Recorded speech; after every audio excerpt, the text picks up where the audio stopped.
Welcome to Taiwan Report News Brief, news that matters to Taiwan's future. I hope you had a great long weekend. All right, we've got lots of news to catch up on, and I'm Donovan Smith. Taiwan experienced its worst train accident in decades on April 2nd when a Taiwan Railways Administration express train hit a crane truck on the track near the entrance of the Qingshui Tunnel in Hualien County. The first 5 carriages of the Taroko Express derailed and piled up inside the narrow single-track tunnel, killing 50 people and injuring more than 200.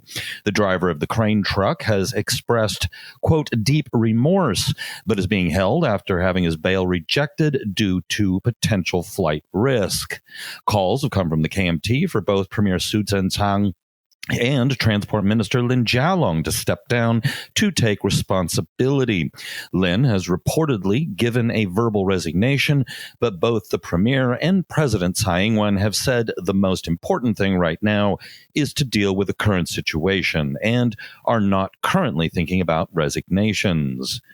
Meanwhile, the Ministry of Health and Welfare has set up a system to start accepting donations for the people who were injured in the crash and for the families of those who died.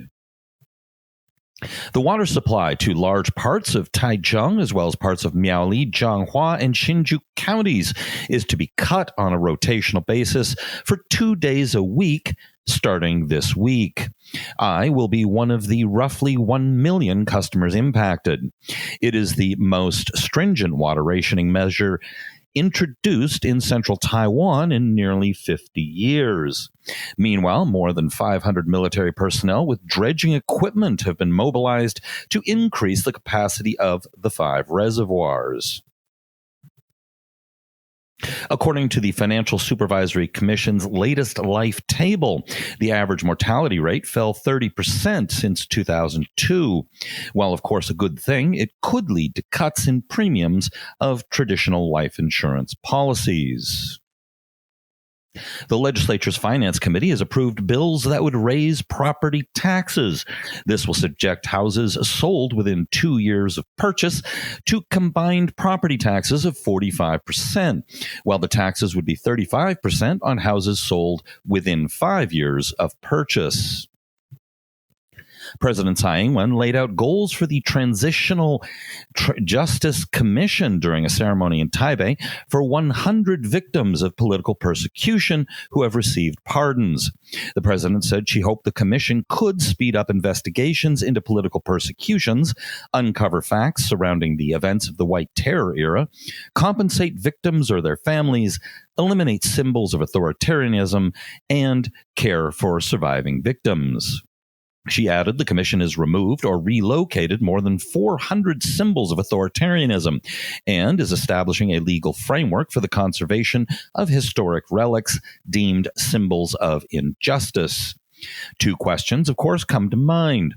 Will the commission be renewed in May for another year? And will they tackle more controversial issues such as the Chiang Kai-shek Memorial and the images on the currency? In business news, the Consumer Confidence Index this March reached its highest since March last year. Manufacturing activity in Taiwan expanded in March for the 9th consecutive month.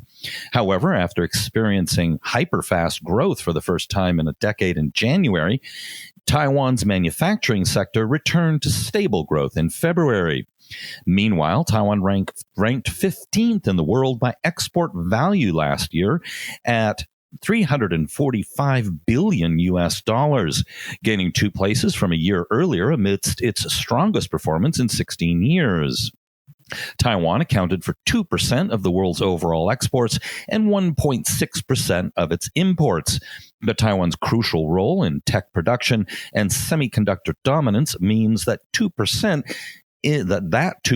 is far more influential than the low number suggests.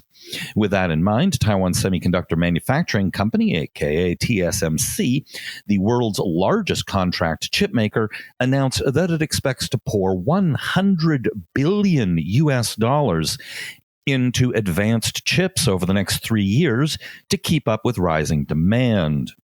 That amount dwarfs what Taiwan will spend on the military during the same period.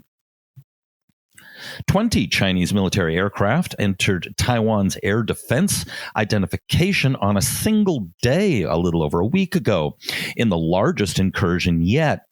Earlier in the day, Taiwan and the United States signed their first agreement under the administration of new President Joe Biden, establishing a Coast Guard working group to coordinate policy after China's passing of a law that allows its Coast Guard to fire on foreign vessels. A presidential office spokesperson said, quote, Taiwanese will not support Beijing's military provocation. Good thing that was cleared up. Meanwhile, the U.S. Department of State's Bureau of East Asian and Pacific Affairs wrote on Twitter that, quote, our commitment to Taiwan is rock solid. We urge Beijing to cease its provocative behavior and instead engage in meaningful dialogue with Taiwan.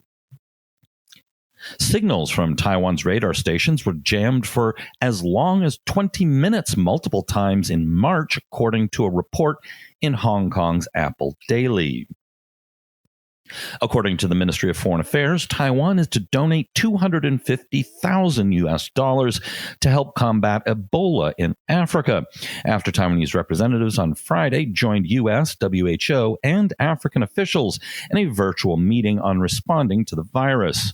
Allowing Taiwan representation is something the WHO is blocking, but apparently they'll show up for meetings offering free money.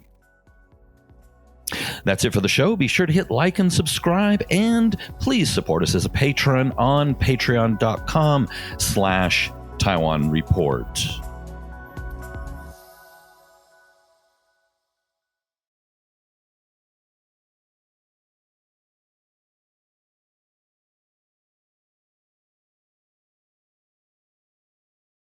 哎呦，就是那个台湾狗啦，最喜欢我的台湾狗了。